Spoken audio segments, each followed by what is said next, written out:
পার্শ্ববর্তী দেশ চীন থেকে বিপদের আশঙ্কা বুঝতেই ভারতের রণনীতি তৈরি। আক্রমণ ঠেকাতে সব রকমের প্রস্তুতি তুঙ্গে। নিশানায় রয়েছে চীন। অরুণাচলের পাহাড়ে প্রথম আর্টিলারি ফায়ারিং রেঞ্জ নির্মাণ করে ফেলল ভারতীয় সেনা। নমস্কার, দেখছেন খবরে প্রতিবাদ। আমি সতর্ক আবারও আপনাদের সঙ্গে আজকের গুরুত্বপূর্ণ আলোচনায়। ডোকলাম এবং গালওয়ান কাণ্ডের পরে পশ্চিম পূর্বাঞ্চল ও উত্তর পূর্বাঞ্চলে চীনা বিপদের কথা মাথায় রেখেই প্রতি আক্রমণের কৌশল সাজাতে কয়েক বছর ধরেই সক্রিয় আছেন ভারতীয় সেনা।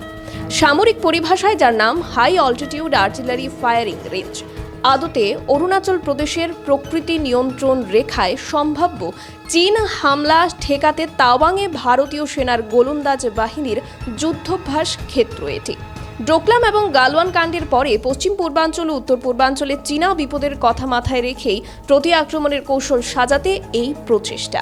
এই উদ্দেশ্যে পার্বত্য যুদ্ধের দক্ষ পদাতিক ব্যাটালিয়নগুলিকে দিয়ে কয়েক বছর আগেই করা হয়েছে মাউন্টেন স্ট্রাইক কোর। এবার অরুণাচলের দুর্গম পাহাড়ি ঘেরা অঞ্চলে সেনার আর্টিলারি অর্থাৎ গোলন্দাজ রেজিমেন্টগুলির অনুশীলনের জন্য নির্মাণ করা হলো high altitude artillery firing range. উল্লেখ্য, গোটা অরুণাচলই তাদের জমি বলে দাবি করে থাকে লাল ফৌজ।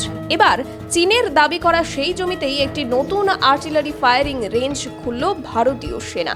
সম্প্রতি অরুণাচল প্রদেশের একটি নামবিহীন পর্বতশৃঙ্গের নাম ষষ্ঠ দলাই লামার নামে দিয়েছিলেন ভারতীয় পর্বতারোহীরা, যা নিয়ে অসন্তোষ প্রকাশ করেছিল চীন।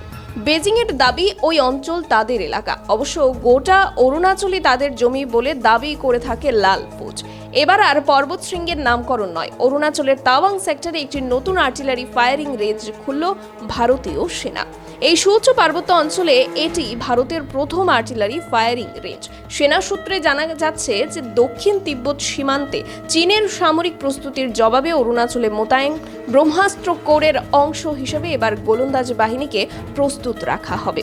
দেশীয় প্রযুক্তিতে তৈরি 105 মিলিমিটার ইন্ডিয়ান ফিল্ড গানের পাশাপাশি আমেরিকা থেকে আমদানি করা 155 মিলিমিটারের M777 আলট্রা লাইট হাউইটজার থাকবে তাদের হাতে।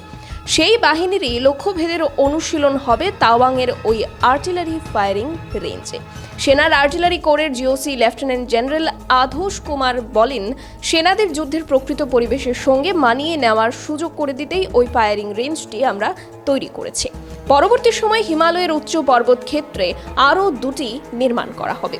চীন বরাবরই ভারতের কাছে বিগত কিছু সময় যাবৎ হুমকি হয়ে দাঁড়িয়েছে। আশঙ্কা অনুমান করেই ভারতীয় সেনারা এই নিয়ে পরিকল্পনা সাজাচ্ছেন বলে আন্দাজ করা যায়। চীনা শক্তি থেকে কোনোরূপ যুদ্ধের ইঙ্গিত পেলেই ভারতীয় সেনা ঝাঁপিয়ে পড়বেন পার্বত্য যুদ্ধে, আর সেই লক্ষ্যেই বর্তমানে এই প্রস্তুতি। এ বিষয়ে আপনাদের কোনো মতামত থাকলে জানাবেন কমেন্ট সেকশন এবং আমাদের অন্যান্য আপডেটসগুলো দেখতে চোখ রাখবেন খবরে প্রতিবাদে। নমস্কার।